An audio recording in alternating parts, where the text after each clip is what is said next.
interested how, the pain, you were talking about how it seeps up and it's like, hey, you've got this other crap going on, so listen to me. And I don't know if anyone else, I've had people tell me they've never had a headache before. I can't imagine those people. But like, pain in your head is like nothing else. I mean, you can't, it takes all of the focus away from everything. So like my husband will be like, how are you doing today? I have a headache. He's like, well, I know you have a headache, but it's like the first thing that pops into my mind because like it's in my head. So I think Mm, it's really interesting. So I'd like to hear kind of like how that pain, how you deal with those things. sure. Just before I do that, just one step. This hypnosis stuff and this healing stuff, I don't believe in any of it, by the way. However, I've made a living of 25 years of helping people get these amazing results. And oftentimes I'm looking at it, I'm like, this stuff fucking shouldn't work. This is okie as hell. This is ridiculous. But I do really want to help the person. And I spent a lot of money studying this stuff. And there is still a part of me that's like, hey, this stuff is nonsense. And then daily, I'm in front of people. I'm like, I know, for example, first time I had someone with chronic pain, let me try and see if I can bring back the story in their head, in my head. I'm like, all right, I can kind of understand how I work with this behavior and this behavior, right? But how, honestly, how the fuck am I going to help somebody with this chronic back pain that they've had for 30 years? Now, I know other hypnotists, healers, whatever you want to call, have had success doing this. But I'm like, and I know hypnosis can be a very effective modality, but I'm like, my logical mind couldn't wrap around how can words and what I'm saying actually help someone help themselves relieve the pain. So I remember going into the session and I said to the person, it's chronic pain. I think they were reporting it was about a 7 out of 10 on the pain scale on average, right? And I was honest with them. This is like when I was a mere pup in hypnosis, I don't know, 20, 22. And I said to them, listen, no guarantees. No one can guarantee the pain's going to go away. I don't even know if it's going to get any better, but I will promise you one thing, it certainly won't get any worse. And they said, Luke, thanks for being honest. That's enough for me. I still want to work with you. So I did my due diligence and believe in, because by the way, I don't fix anyone. I've helped a lot of people overcome pains, addictions, ailments, performance anxiety, 25 years, well over 10,000 clients.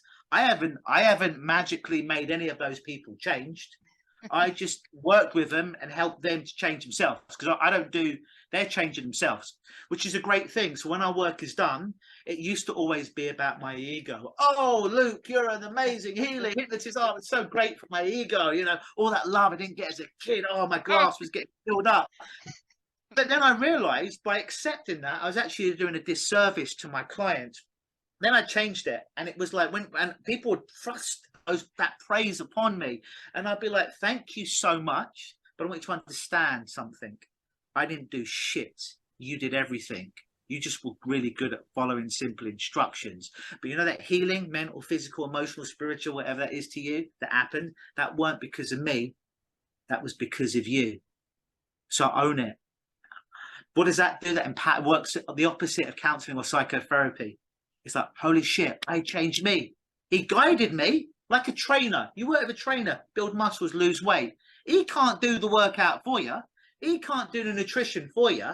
But if you follow the nutrition, you follow the exercise, you create the body that you want, that's on you. You did that. He guided you.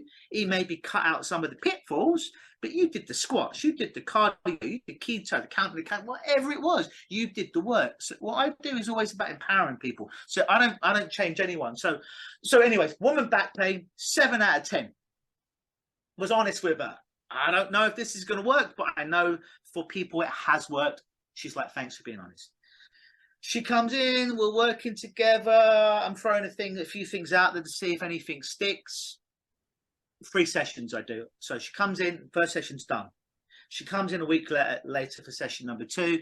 This was not her name. I'm protecting her through the witness protection plan. I do that too. Yeah, Mary comes in. Hey, Mary, what differences have you noticed over the last week? There's nothing's changed, Luke. Still a 7 out of 10. I'm like, on your back, still a 7 out of 10. She's like, yeah. One thing I know about pain is there's 3 parts of pain when it comes to the psychological and emotional aspects. That's past pain, hereditary, historic pain. There's the actual real pain, the actual real sensation that's happening in this moment, and then there's the anxiety of what's going to happen after the session or later on. So example is, on a scale of 0 to 10, Mary, that chronic pain, where is it right now? Oh, Luke, when I woke up this morning, it was, no. What was it right now?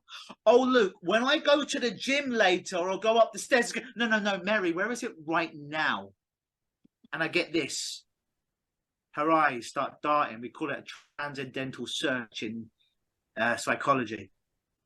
She does this for about 30 seconds. Our eyes are darting to every quadrant. And she comes back. She's like, it's a 1. Because so much was linked to what happened in the past. So much was linked to the anxiety of the future that actually doing that one little bit with clients oftentimes takes out about 2/3 of what it is. And what remains, we'll deal with. What remains is what is really physically going on in the moment. That makes sense, because if you think about people having pain when they've had an amputation and they feel that phantom pain, and so that's the historical pain. So it makes perfect sense. Very common, very common. I have worked with people who with leg pain, right leg's been chopped off for a few years, and I'm looking at it, logical mind, right? How the fuck are they feeling pain in something that doesn't exist? But it's so common. Is my gut reaction.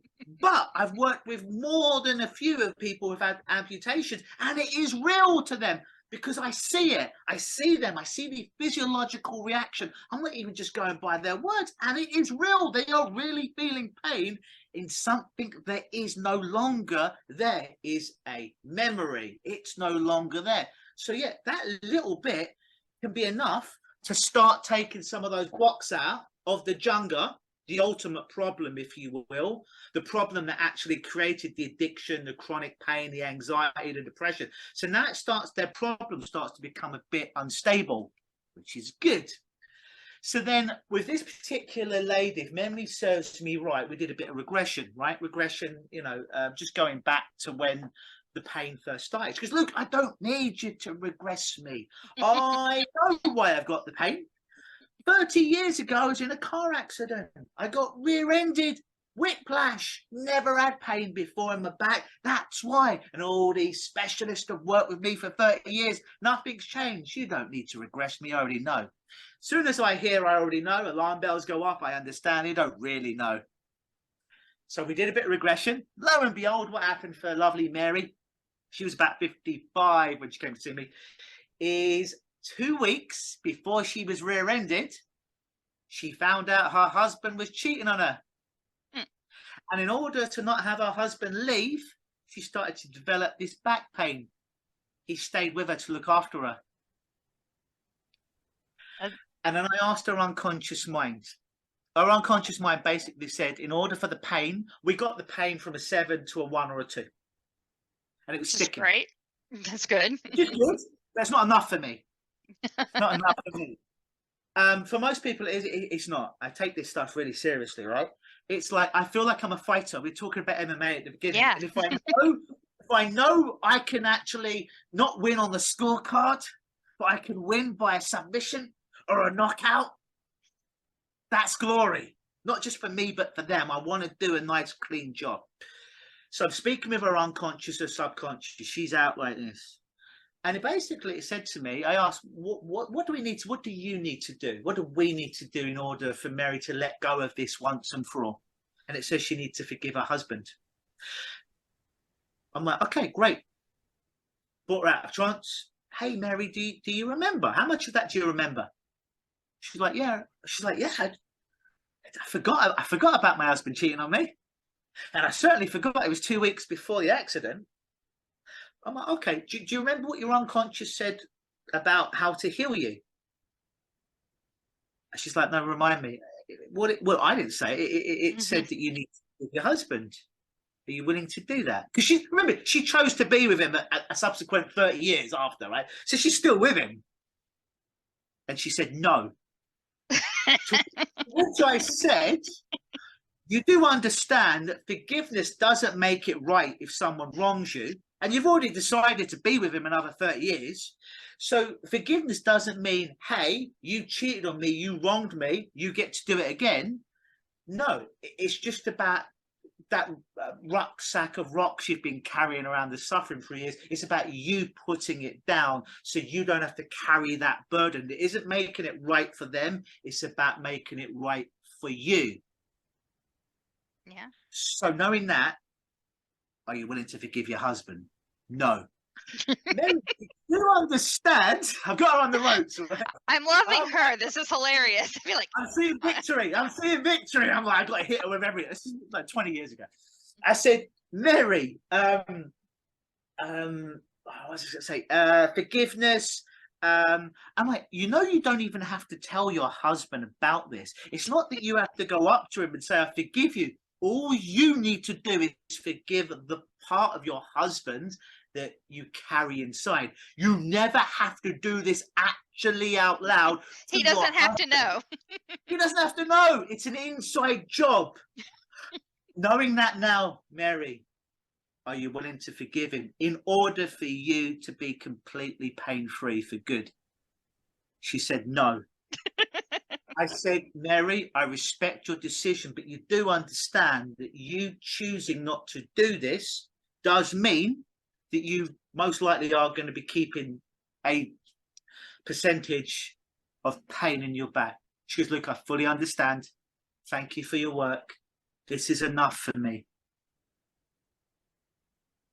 She knew. She just couldn't do it, and it wasn't about him. It was about her.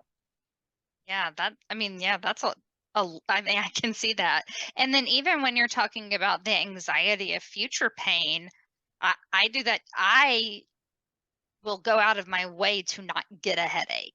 So I will not go hiking because my heart rate will get too high and I'll get a headache. So it does make sense that like it's the before, like what used to happen and what your anxiety, if you could just think about the right now, that makes perfect sense.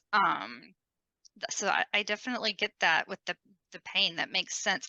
And in my mind, I don't think I would have understood the correlation if I hadn't been able to like picture that phantom limb pain.